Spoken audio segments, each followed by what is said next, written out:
नमस्कार, एनटिभी कोहलपुर समाचारमा स्वागत छ। म सदीक्षा शाह र सांकेतिक करमा हुनुहुन्छ दोबासी रति बस्नेत। लुम्बिनी प्रदेश सरकारले रूपन्देहीलाई औद्योगिक राजधानी बनाउने भनेर घोषणा गरे पनि बिजुलीकै कारण यसमा असर परिरहेको छ। अनियमित भोल्टेजले उपकरणमा असर पुर्याई लागत मूल्य बढ्दै गएको गुनासो उद्योगीहरूको रहेको छ।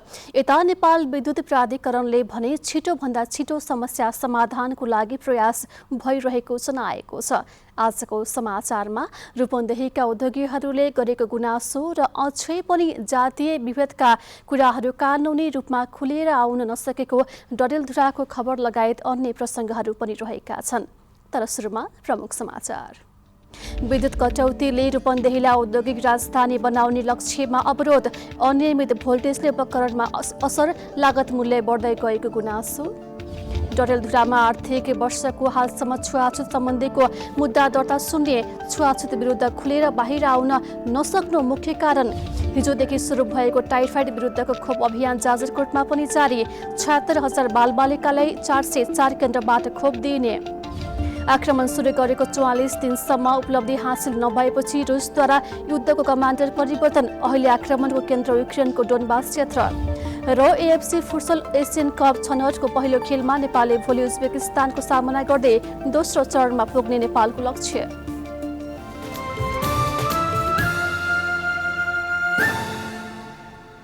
समाचार अब विस्तारमा। अनियमित विद्युत कटौती, भोल्टेज कहिले कम त कहिले बढी भएका कारण रूपन्देहीका उद्योगी समस्यामा परेका छन्।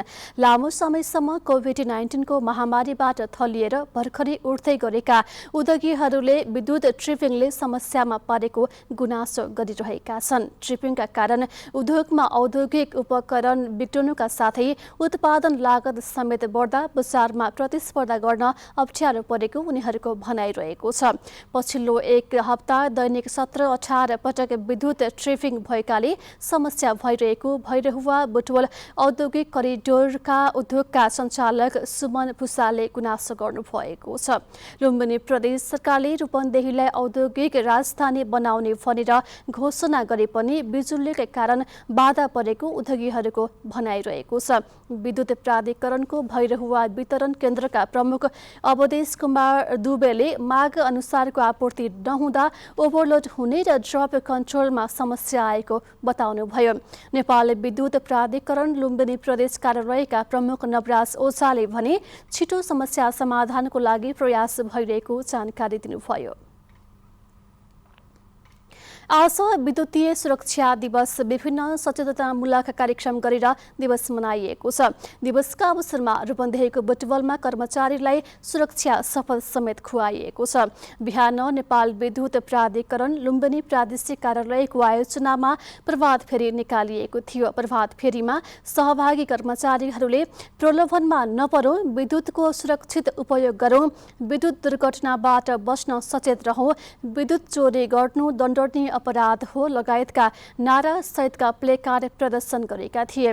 यसैबीच नेपाल विद्युत प्राधिकरण सुर्खेत शाखाले पनि विद्युतीय दुर्घटनाबाट जोगिन र सचेतना फैलाउन विविध कार्यक्रम गरी विद्युत सुरक्षा दिवस मनाएको छ।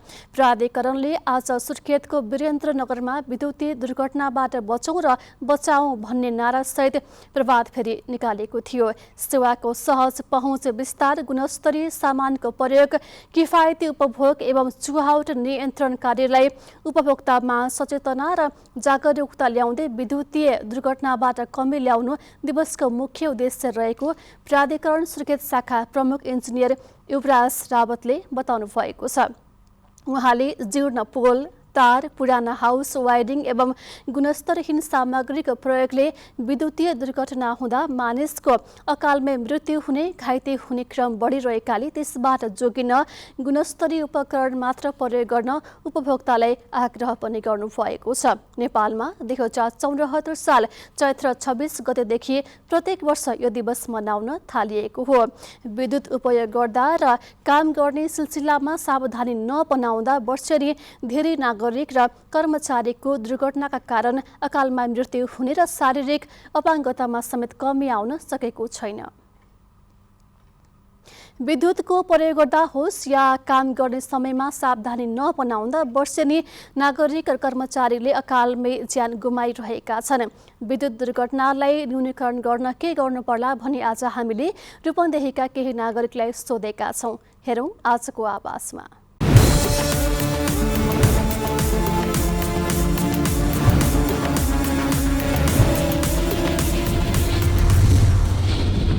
आफू सेफ्टी छु भनिसकेपछि मात्रै पोलमा चढ्ने हो अनि अर्थिङ सेटहरू लगाई काम गर्नुपर्छ र काम गर्ने क्रममा तल बस्ने साथीहरूले पनि पूर्ण रूपमा सेफ्टीका इक्विपमेन्ट जस्तो हेलमेट भयो, पछाडि गएर गमबुटहरू लगाउने, माथि चढ्ने साथीहरूले काम के गरिरहनु भएको छ सबै कुरा हेर्ने। सेफ्टीहरू सबै प्रयोग गर्ने, पोलमा चढ्दा पनि सेफ्टीहरू विद्युतमा के प्रयोग गर्नुपर्छ ती प्रयोगहरू गरेर माथि चढ्ने अनि लाइन काटे नकाटेको सबै कुराहरू बुझेर अनि लाइन मर्मत गर्न सुरु गर्ने, नहतारिने, माइन्डलाई त्यहाँ एकदमै त्यहाँ स्थिर राख्ने, त्यहाँ माथि पोलमा चढेको बेला अरू कुराहरूको थिङ्किङ नगर्ने, यिनी कुराहरू धेरै हुन्छ। क्याटलग दिएको हुन्छ, क्याटलग मा चाहिँ कसरी चाहिँ उपयोग गर्ने भनेर पनि चाहिँ त्यसमा लेखेको हुन्छ, कसरी कनेक्सन गर्ने, कसरी चाहिँ यसले सुरुवात गर्ने, कसरी बन्द गर्ने भनेर सुरुवात गरिएको हुन्छ।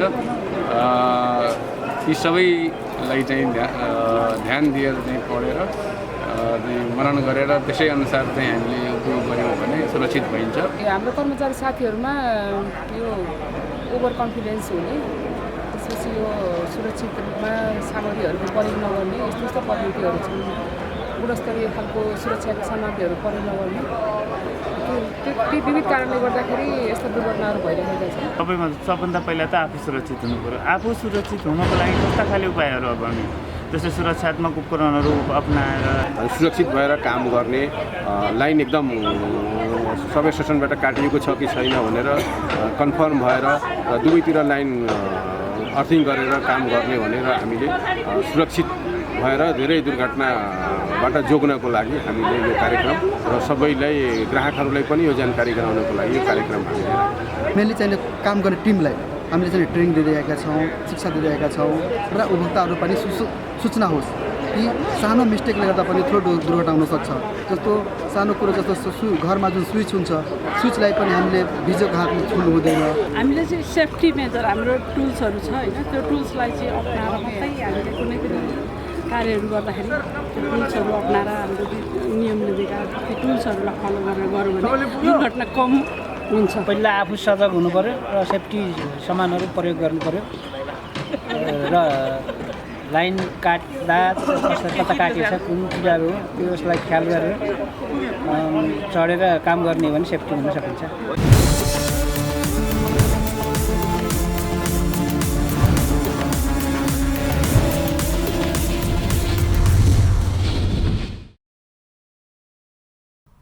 आज चैत्र शुक्ल अष्टमी अर्थात् हिन्दूहरूको पर्व चैते दशैं देवीको पूजा र उपासना गर्दै मनाइएको छ। असुर शक्तिमाथि दैवी शक्तिको विजय तथा असत्यमाथि सत्यको विजयका रूपमा हिन्दूहरूले वर्षको 2 पटक दशैं मनाउने गरेका छन्। असोजमा मनाइने दशैंलाई बडा दशैं र चैत्रमा मनाइने दशैंलाई चैते दशैंका रूपमा लिने गरिन्छ। आजका दिन शक्तिपीठहरूमा भक्तजनको भिड लाग्ने गरेको छ। शक्तिपीठमा गएर पूजा आराधना एवं दर्शन गरेमा शक्ति प्राप्त हुने र मनोकामना पूरा हुने धार्मिक विश्वास रहिआएको छ। यसैबीच सरकारले रामनवमीको दिन भोलि देशभर सार्वजनिक बिदा दिने निर्णय गरेको छ।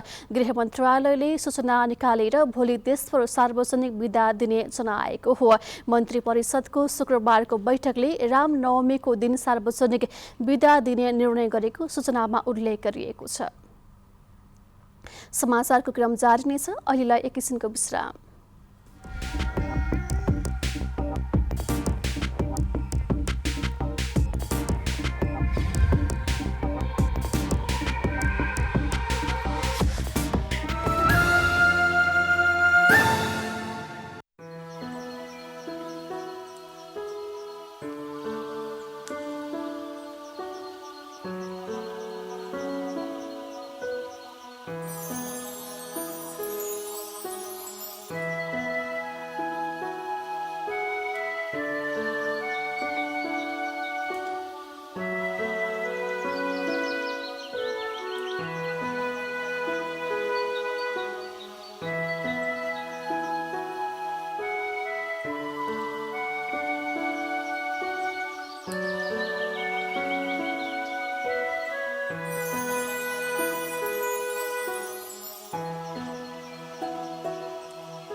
विश्रामपछि समाचारमा पुनः स्वागत छ। अब बाँकी समाचार। डडेलधुरामा चालु आर्थिक वर्षको हालसम्म सम्बन्धित निकायहरूमा छुवाछुत सम्बन्धीको मुद्दा दर्ता शून्य रहेको पाइएको छ। विभिन्न प्रकारका आपराधिक घटनाबाट पीडितहरू न्यायका लागि पुग्ने निकायमा पछिल्लो समयमा छुवाछुतको उजुरी नआएको पाइएको हो। जिल्ला प्रहरी कार्यालय डडेलधुराले आपराधिक घटनाहरूका विभिन्न उजुरी तथा मुद्दा दर्ता हुन आए पनि जातीय विभेद विरुद्धको मुद्दा भने हालसम्म पनि दर्ता नभएको जनाएको छ। विशेष गरी ग्रामीण भेगमा अझै पनि जातीय छुवाछुत विरुद्धका मुद्दा खुलेरी बाहिर आउन नसकेको डडेलधुराका प्रहरी नायब परीक्षक देवेन्द्र बहादुर फालले बताउनु भएको छ। दूरदराजमा अझै यस्ता कुरीति कायमै रहे पनि कानुनी उपचारमा आउन नसक्नुको कारण मुद्दा दर्ता शून्य भएको हुन सक्ने अनुमान गरिएको छ। जाजरकोटमा हिजोदेखि सुरु भएको टाइफाइडको खोप अभियानमा 76,000 बालबालिकालाई टाइफाइडको खोप दिइने भएको छ। जिल्ला स्वास्थ्य कार्यालयका अनुसार विद्यालयमा अध्ययनरत 63,000 र विद्यालय बाहिर रहेका 13,000 बालबालिकालाई उक्त खोप दिने तयारी गरिएको छ। 404 खोप केन्द्रबाट हिजोदेखि जिल्लाभरि खोप दिन सुरु गरिएको हो। सरकारले देशभरका 15 महिनादेखि 15 वर्ष उमेर समूहका सबै बालबालिकालाई यो खोप अभियानमा समेट्ने लक्ष्य लिएको छ। चैत्र 25 देखि वैशाख 28 सम्म चल्ने राष्ट्रिय खोप अभियान टाइफाइडको खोप दिन थालिएको हो। स्थानीय तहले प्रशासनिक सेवालाई प्रभावकारी बनाउन पूर्वाधारमा लगानी गरेका छन्। दाङ जिल्लाका 10 स्थानीय तहमध्ये अधिकांश स्थानीय तह आफ्नै प्रशासनिक भवनमा सरिसकेका छन्। यसले दैनिक सेवा प्रवाहमा सहज भएको छ। 5 वर्ष अघि स्थानीय तहको निर्वाचन हुँदा राप्ती गाउँपालिकाले साबिक लालमटिया गाविसको भवनलाई प्रशासनिक केन्द्र मानेर सेवा प्रवाह गरेको थियो। त्यति बेला साँघुरो कार्यालय हुँदा कामकाज गर्न सहज भएन। त्यसपछि गाउँपालिकाले आफ्नै प्रशासनिक भवन बनाउन सुरु गर्यो। अहिले नयाँ भवनमा सबै शाखाहरूको कार्यालय स्थापना गरेर सेवा प्रवाह भइरहेको छ। एकै ठाउँबाट सबै खाले सेवा प्रवाह हुँदा नागरिकहरूलाई सेवा लिन सहज भएको छ। प्रशासनिक केन्द्रबाट छिटो छरितो सेवा प्रवाह हुने आशा गरिएको वडा अध्यक्ष तारा बहादुर डीसीले बताउनुभयो। गाउँ गाउँमा सिंहदरबार भने जस्तै यो पनि एउटा सिंहदरबारको रूपमा जनताको सेवा सुविधा छिटो चाँडो र यसले व्यवस्थित ढङ्गले दिनेछ भन्ने मैले आशा लिएको छु। 8,44,81,636 रुपियाँको लागतमा नयाँ भवन निर्माण गरिएको हो। 44 कोठाको 2वटा सभाहाल सहितको सुविधा सम्पन्न भवन निर्माण भएको छ।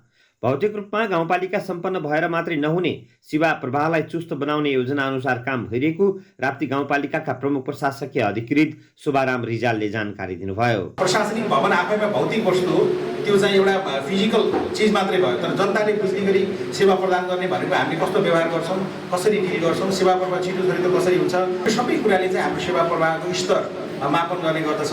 स्थानीय तहले सेवा प्रवाहका लागि पालिका भवन र वडा कार्यालयको भवन निर्माण गरेर सेवा प्रवाहलाई सहज बनाएका छन्। जिल्लाका लबी नगरपालिका, गडवा गाउँपालिका, राप्ती गाउँपालिका, बङ्गलाचुली गाउँपालिका, बबई गाउँपालिकाले प्रशासनिक भवन निर्माण सम्पन्न गरेर नयाँ भवनबाट सेवा सुरु गरेका छन्। तुलसीपुर उपमहानगरपालिका, घोराई उपमहानगरपालिका, दङ्गीशरण गाउँपालिकाले भने भवन निर्माण अन्तिम चरणमा पुर्याएका छन्। प्रशासनिक भवनबाट परिवर्तनको उपलब्धिहरू नागरिक स्तरमा पुर्याउन मद्दत पुगेको लुम्बिनी प्रदेश सभा सदस्य रेवती रमन शर्माले बताउनुभयो। व्यवस्था परिवर्तनको उपलब्धि, जनक्रान्तिको उपलब्धि यस प्रशासनिक भवन मार्फत यहाँबाट प्रभावित हुने र जनताले सेवा पाउने एउटा राम्रो काम भएको छ। स्थानीय तहले प्रदान गर्ने प्रशासनिक सेवालाई जनमैत्री र प्रविधि मैत्री बनाउन ध्यान दिन आवश्यक छ। दशरथ घिमिरे, नेपाल टेलिभिजन, लुम्बिनी प्रदेश, दाङ। राष्ट्रिय भूमि आयोग जिल्ला समिति पाल्पाका नवनियुक्त अध्यक्ष मोहन गैरीले जिल्लामा रहेको भूमि सम्बन्धी समस्या आफ्नै कार्यकालमा सम्पन्न गर्ने बताउनु भएको छ। जिल्ला सदरमुकाम तानसेनमा आयोजित पदबहाली कार्यक्रममा बोल्दै अध्यक्ष गैरीले आफूले राजनैतिक र आर्थिक दबावभन्दा माथि उठेर वास्तविक सुकुम्बासी तथा अव्यवस्थित बसोबास गर्दै आएका व्यक्तिको पक्षमा काम गर्ने जनाउनु भएको हो। अध्यक्ष गैरीले राज्यको नीति अनुसार आयोगले काम गर्ने बताउँदै जिल्लाका स्थानीय तहमा समस्या देखिए सत्य तथ्य जानकारी लिएर लालपूर्जा प्रदान तथा आवास निर्माणको लागि समेत जग्गा उपलब्ध गराउने व्यवस्था आयोगले गर्ने बताउनुभयो। समाचारको क्रम जारी नै छ, एकैछिनको विश्राम।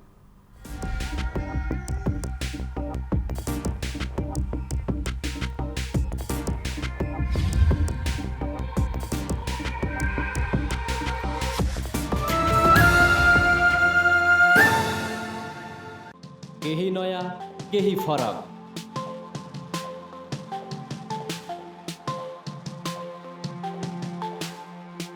राष्ट्रिय सञ्चारको मेरुदण्ड नेपाल टेलिभिजनको प्रादेशिक च्यानल एनटिभी कोहलपुर।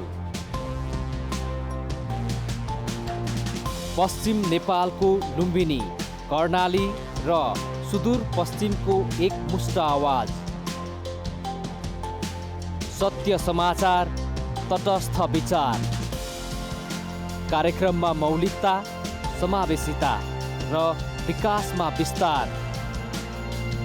डिजिटल दुनियाँमा तपाईको विचार र भावनालाई संसारसँग जोड्दै एनटिभी कोहलपुर। सूचना, शिक्षा र मनोरञ्जनको यो यात्रा हो समृद्धिको।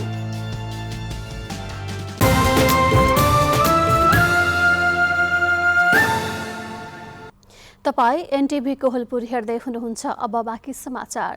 देशभर थप 13 जनामा कोरोना भाइरसको संक्रमण पुष्टि भएको छ। स्वास्थ्य तथा जनसङ्ख्या मन्त्रालयका अनुसार 4155 जनाको PCR विधिबाट 12 तथा एन्टिजेन विधिबाट 1 जनामा संक्रमण पुष्टि भएको हो। पछिल्लो 24 घण्टामा थप 44 जना संक्रमित संक्रमण मुक्त भएका छन्। यो सँगै देशभर सक्रिय संक्रमितको संख्या 637 जना पुगेको छ। हालसम्म नेपालमा कोरोना भाइरसको संक्रमणबाट 11,951 जनाले ज्यान गुमाएका छन्। अब अन्तर्राष्ट्रिय समाचार।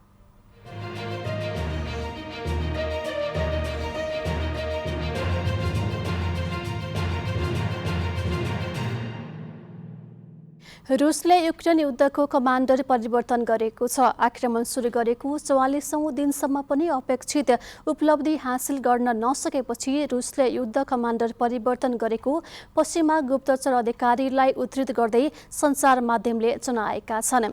रुसले सिरिया युद्धमा लामो अनुभव भएका अलेक्जेन्डर डिभोर्निकोभलाई युक्रेनमाथि कारबाहीको नेतृत्व दिएको हो। यसअघि विभिन्न क्षेत्रमा छुट्टाछुट्टै कमान्डरले युद्ध चलाइरहेकोमा युक्रेन आक्रमणमा खटिएका विभिन्न इकाइसँग संयोजन सुधार्ने प्रयत्न स्वरूप नयाँ कमान्डर खटाइएको पनि जनाइएको छ। रुसले कीव लगायत मुख्य सहर कब्जा गर्न सकेको छैन भने अहिले पूर्वको होनबाज क्षेत्रमा केन्द्रित भएको छ। रुसी रणनीतिलाई तुलनात्मक रूपमा सानो सङ्ख्यामा रहेका युक्रेनी इकाइहरूले विफल बनाउँदै लगेपछि रुस मुख्य सहरबाट पछि हटेको छ। रुसले दोस्रो विश्वयुद्धमा विजय प्राप्त गरेको दिन 9 मे अगाडि युक्रेनमाथि सफलता पाउने प्रयास गरिरहेको र यसैको लागि युद्ध कमान्डर परिवर्तन गरेको पश्चिमा गुप्तचर अधिकारीहरूले बताएका हुन्। अब आर्थिक समाचार।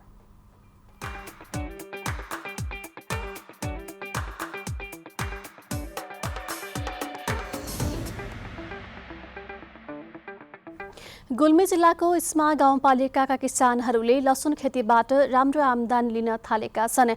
छोटो समयमै लसुनबाट राम्रो आम्दानी हुने भएकाले किसानहरू लसुन खेतीतर्फ आकर्षित भएका हुन्। गुल्मी जिल्लाको इस्मा गाउँपालिका वडा नम्बर 4 लामी डाँडाका ओम बहादुर कुँवरको दैनिकी खेतबारीमा लगाएको लसुन खेतीमा काम गर्दा बित्ने गर्दछ। 4 वर्षभन्दा बढी वैदेशिक रोजगारीमा बस्नुभएका कुँवर स्वदेश फर्केर लसुन खेतीसँगै बाख्रा पालनमा रमाउनु भएको छ। उहाँले लसुन खेतीसँगै बाख्रा पालन र घाँस खेती पनि गर्नु भएको छ। काठमाडौँमा होटल व्यवसाय र युएईमा ड्राइभिङ गर्नुभएका उहाँले 3 हेक्टर क्षेत्रफलमा लसुन खेती गर्नु भएको छ। खाडी मुलुकमा पनि कृषिमा हराभरा बनाएको देखेर कृषि कर्ममा फर्किएको उहाँ बताउनुहुन्छ। दुबई जस्तो खाडी मुलुकमा पनि तपाईको त्यहाँ कृषि व्यवसाय हराभरा देखिरहेको हुनाले हाम्रो देशमा पनि यो जलस्रोतको धनी देश, यहाँ चाहिँ कृषिले सम्भाव्यता बोकेको छ, कृषिबाट केही गर्न सकिन्छ भनेर म आजभन्दा 3 वर्ष अगाडि दुबईबाट फर्केर यहाँ आएर बाख्रा पालन साथसाथै घाँस रोपण साथसाथै लसुन खेती गरिरहेको छु। लसुन खेती गर्न सजिलो तथा रोग तथा किराको संक्रमण कम हुने भएकाले यसलाई राम्रो आम्दानी गर्दै आइरहेको उहाँको भनाइ छ।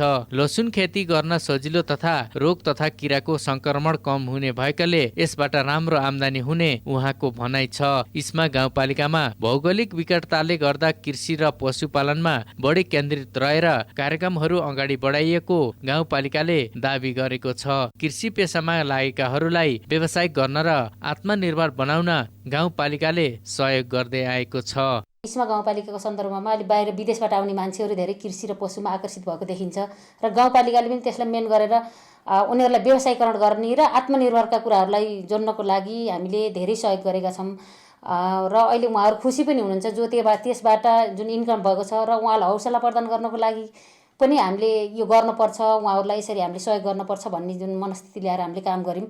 गाउँमा रैथाने अन्न बाली लगाउँदा 6 महिना पनि खान नपुग्ने किसानलाई लसुन खेती गर्न थालेपछि राम्रो आम्दानी हुन थालेको छ। अन्न बालीबाट भन्दा धेरै गुणा आम्दानी लसुनबाट हुने गरेको छ। कम लगानी र मेहनतमा पनि राम्रो फाइदा हुन थालेपछि यहाँका ग्रामीण क्षेत्रमा लसुन खेती प्रति आकर्षण बढेको हो। अनिल खत्री, नेपाल टेलिभिजन, लुम्बिनी प्रदेश, गुल्मी। अब खेलकुद समाचार।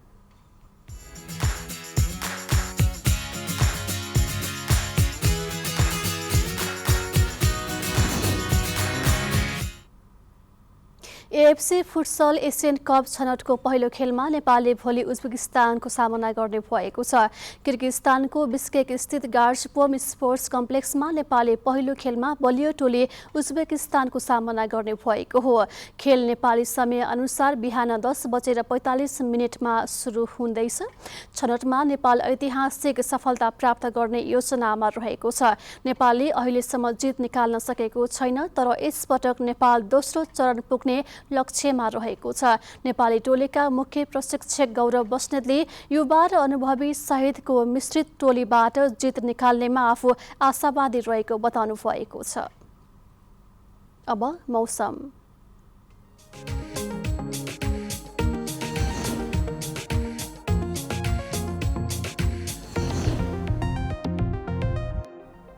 आज प्रदेश नम्बर 1 बागमती र गण्डकी प्रदेशका पहाडी भूभागमा सामान्य बदली रहे, अन्य भूभागमा मौसम सामान्यतया सफा रह्यो।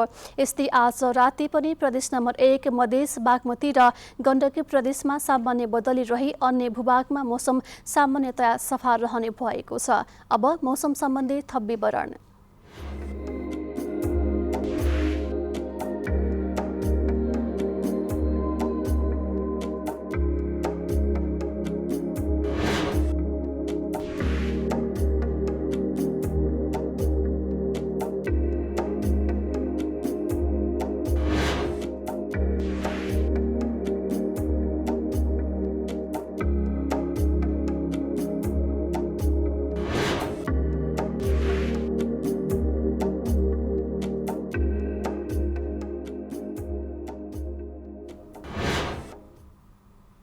समाचारको अन्त्यमा प्रमुख समाचार पुनः एकपटक।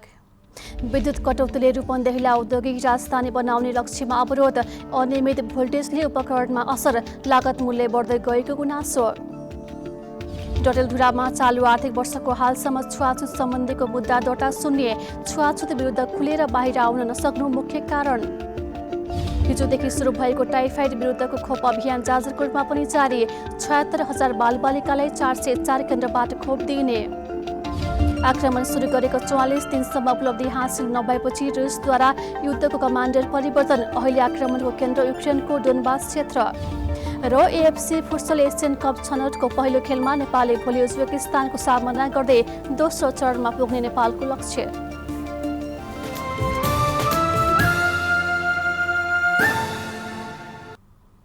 हवस् त, अहिलेलाई समाचारको सिलसिला यति नै। बिदा दिनुहोस्। नमस्कार।